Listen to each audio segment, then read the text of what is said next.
memang sering dipercaya sebagai ulama yang dipercaya masyarakat saat itu dan mitosnya sama, tidak jauh berbeda dengan ini. Yang ingin saya tanyakan itu dari Mbak tadi kan menyampaikan bahwa akan melakukan preservasi nilai-nilai humanis ya. Kita kan ini saya Islam ya, Muslim ya. Sering sekali memang beberapa praktek-praktek keagamaan mereka itu cenderung bergerak ke hal kesyirikan ya. Dan itu kita bersepakat dalam syariat kita tidak dibenarkan gitu. Tapi yang ingin saya tanyakan, apakah dari preservasi yang Mbak buat, adakah topik yang mengarahkan nilai humanis itu lebih kepada bagaimana sebenarnya sejarah syekh tersebut, silsilahnya, apakah sanadnya berhubungan sampai dengan sanadnya Rasulullah SAW, ulama yang sampai di mana gitu. Karena memang ini sering berbanding terbalik gitu, karena cenderungnya mereka itu hanya datang gitu kan, dipercaya bahwa syekh ini dulu memang ya Syekh Busilam itu dulu ulama gitu kan, ulama tapi dengan kita hadir tuh kita harusnya kan mengambil nilai bahwa beliau itu adalah orang yang zuhud gitu kan, ibadahnya baik, berhubungan kepada Allah dan manusia juga baik, tapi terkadang mereka yang berziarah ke sana itu tidak mengambil nilai-nilai itu. Jadi yang saya tanyakan kepada Mbaknya, apakah preservasi nilai humanis yang Mbak buat itu tadi apa mengambil topik dalam mengedepankan silsilah keluarga dari Syekh Quro tadi ya, apakah itu sanadnya, apa hubungan silsilah keluarganya, apakah masih ada keluarganya yang hidup hari ini gitu kan, apakah masih menghidupkan perilaku-perilaku kehidupannya gitu. Nah, itu mungkin yang bisa saya Siap, terima tanyakan. kasih Ya. Mas Radia. Cukup dipahami ya Bu Diva? Siap.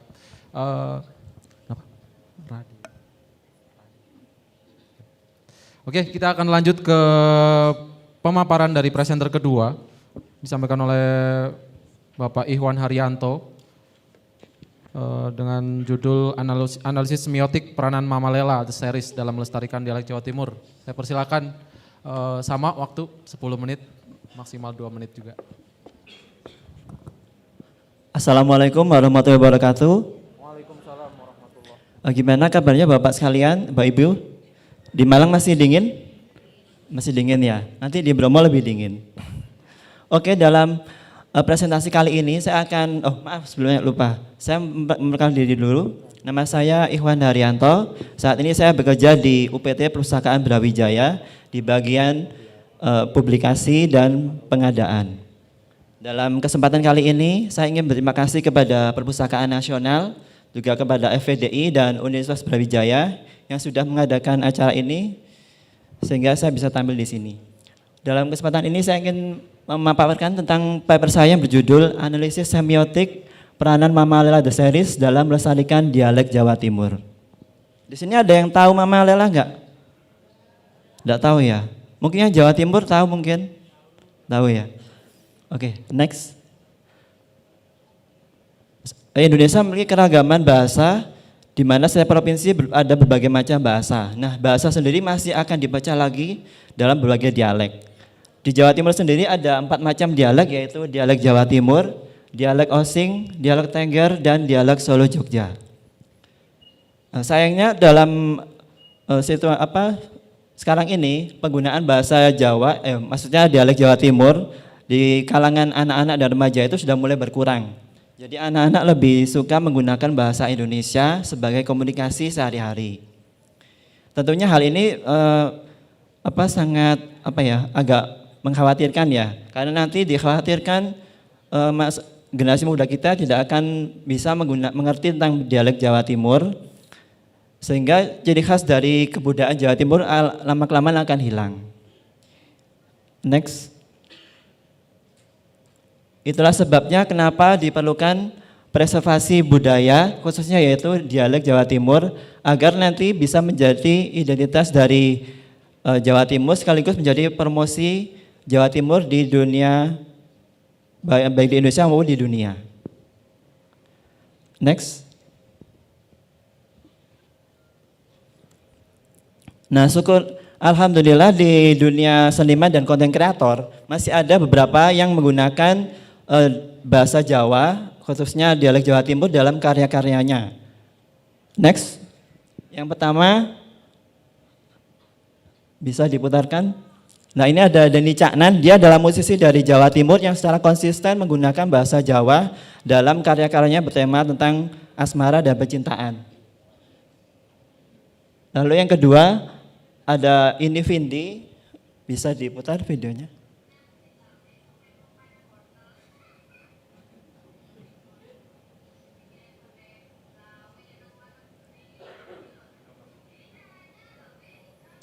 Jadi ini Vindi ini dia membuat konten-konten tentang beauty dan kecantikan tapi menggunakan bahasa Jawa Timur yang khas, jadi menarik para penonton.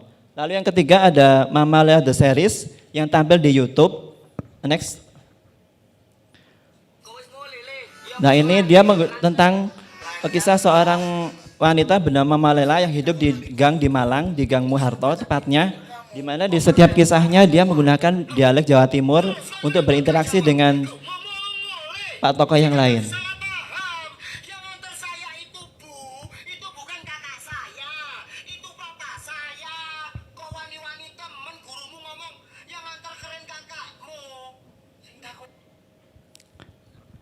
Next.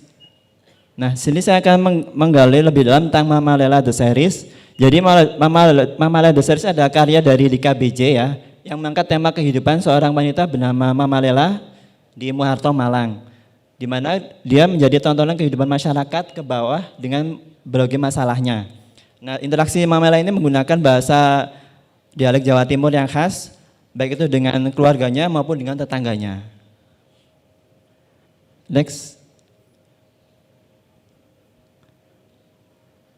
Nah, dalam penelitian ini saya menggunakan tujuan penelitian yaitu yang pertama yaitu bagaimana Mama Lela The Series berperan dalam menjaga dan melestarikan dialek Jawa Timur. Yang kedua yaitu bagaimana pendekatan teknologi digital dalam Mama Lela The Series membantu memperluas jangkauan dan popularitas dialek bahasa Jawa Timur. Next. Adapun tinjauan literaturnya yaitu yang pertama dialek. Dialek adalah variasi bahasa yang digunakan oleh masyarakat atau kelompok tertentu dalam suatu wilayah geografis atau sosial. Lalu yaitu yang kedua preservasi digital, yaitu upaya untuk mempertahankan, melindungi dan memastikan bahwa keberlanjutan dan aksesibilitas informasi digital dalam jangka waktu yang panjang. Next. Adapun metode penelitian yang saya gunakan dalam paper saya ini adalah ada dua, yaitu analisis konten dan analisis semiotik. Analisis konten adalah penelitian yang menggali tentang isi pesan dalam teks, gambar, ataupun audio. Sedangkan analisis semiotik, penelitian yang menggunakan analisis untuk meneliti tanda-tanda dan makna dalam suatu fenomena ataupun budaya. Next. Nah, dalam cara metode penelitian ini, yang pertama yaitu analisis konten. Jadi saya mengumpulkan konten-konten di Mama Lela The Series dalam beberapa episode, di mana saya teliti mulai dari dialek yang digunakan maupun atribut yang lain ada dalam series tersebut. Sedangkan untuk analisis semiotik, saya menganalisis tentang semiotikanya yaitu ada 3, yaitu icon, indeks, dan simbol. Untuk icon dalam Mama Lela The Series ditunjukkan dengan beberapa aspek, ada makanan, pakaian maupun tempat. Nah, dalam seri ini ada makanan khas Jawa Timur yang ditampilkan yaitu martabak mihun khas Jawa Timur. Untuk indeksnya yaitu dalam penggunaan dialek Jawa Timur yang dipakai oleh para tokohnya. Yang selanjutnya yaitu simbol, di mana ada penggunaan guyonan-guyonan khas Jawa Timur ya, seperti rek, enggak, atau se, lapo, atau masio. Untuk penggunaannya mungkin yang sering Bapak Ibu dengar misalnya enggak bahaya ta, nah itu khas Jawa Timur. Selanjutnya. Nah, ini dalam diskusinya yaitu tentang yang pertama yaitu peranan Mama Lela The Series dalam menjaga dan melestarikan dialek Jawa Timur. Mama Lela The Series ini memiliki peranan yang sangat signifikan ya dalam menjaga ataupun mempreservasi dialek Jawa Timur di era digitalisasi ini. Karena dia secara konsisten menggunakan dialek Jawa Timur dalam dialognya, sehingga secara tidak langsung masyarakat baik itu Jawa maupun yang di luar Jawa bisa mengetahui tentang dialek Jawa Timur yang mungkin sudah jarang digunakan. Adapun yang kedua yaitu preservasi digital dialek Jawa Timur Mama Lela The Series, di mana di sini kita lihat bahwa Mama Lela The Series melakukan preservasi dengan cara digital, melakukan penayangan seriesnya di channel YouTube, sehingga seriesnya ini bisa ditonton lebih luas lagi ya, tidak hanya di sekitar Malang, tapi bisa seluruh Indonesia bahkan dunia.